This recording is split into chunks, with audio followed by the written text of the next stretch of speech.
പല കാര്യങ്ങളും നമ്മൾ മറന്നു പോകാറുണ്ട്. എന്നാൽ ഭക്ഷണം പോലും കഴിക്കാൻ മറന്നുപോയി എന്ന് പറഞ്ഞാൽ നിങ്ങൾ വിശ്വസിക്കും?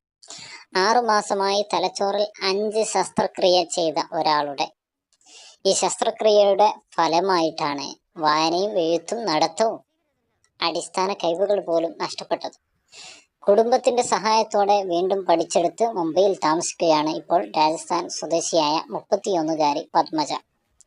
തലച്ചോറിൽ പഴുപ്പ് നിറഞ്ഞ വീക്കത്തെ തുടർന്നായിരുന്നു പത്മജയ്ക്ക് ശസ്ത്രക്രിയ വേണ്ടി വന്നത്. തലച്ചോറിലെ കോശങ്ങളിൽ ബാക്ടീരിയയുടെയോ ഫംഗസിന്റെയോ അണുബാധയുണ്ടാവുന്ന ഒരു തരം അസുഖമാണിത്. 2017 കലശലായ തലവേദനയോടെയായിരുന്നു തുടക്കം.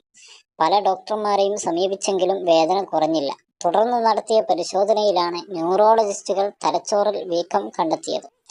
40 ദിവസത്തിനിടെ 4 തവണ വീണ്ടും ശസ്ത്രക്രിയ. പിന്നീട് 4 മാസത്തിന് ശേഷമായിരുന്നു അടുത്ത ശസ്ത്രക്രിയ. അഭിനയവും ഫോട്ടോഗ്രാഫിയും പഠിക്കുന്ന കാലത്താണ് അസുഖം ബാധിച്ചത്. 4 ഭാഷകൾ കൈകാര്യം ചെയ്യുമായിരുന്നു. ഫോട്ടോഗ്രാഫർ എന്ന നിലയിലും സിനിമാ നിർമ്മാതാവ് എന്ന നിലയിലും ശ്രദ്ധ നേടി വരുമ്പോഴാണ് ശസ്ത്രക്രിയകൾ വേണ്ടിവരുന്നതും അടിസ്ഥാന കഴിവുകൾ പോലും മറന്നുപോയതും ഭക്ഷണം കഴിക്കാൻ പോലും അറിയാതായി. ബുദ്ധിമുട്ടേറിയ കാലമായിരുന്നു അത്. എന്തുകൊണ്ടായിരുന്നുവെന്ന് ഡോക്ടർമാരോട് ചോദിച്ചു.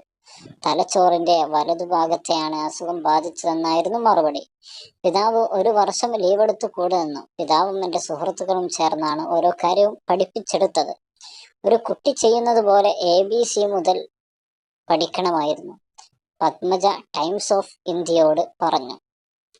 7 വർഷമായി പഠനം തുടരുകയാണെന്നാണ് പത്മജ പറയുന്നത്. കഴിഞ്ഞ 3 വർഷമായി മുംബൈയിലാണെന്ന് താമസിക്കുന്നത്.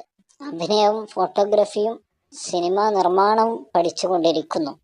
ബോംബെയെക്കുറിച്ച് ഒരു സിനിമ നിർമ്മിക്കാനുള്ള ഒരുക്കത്തിലാണ് ഇപ്പോൾ പത്മജ. റെഡി.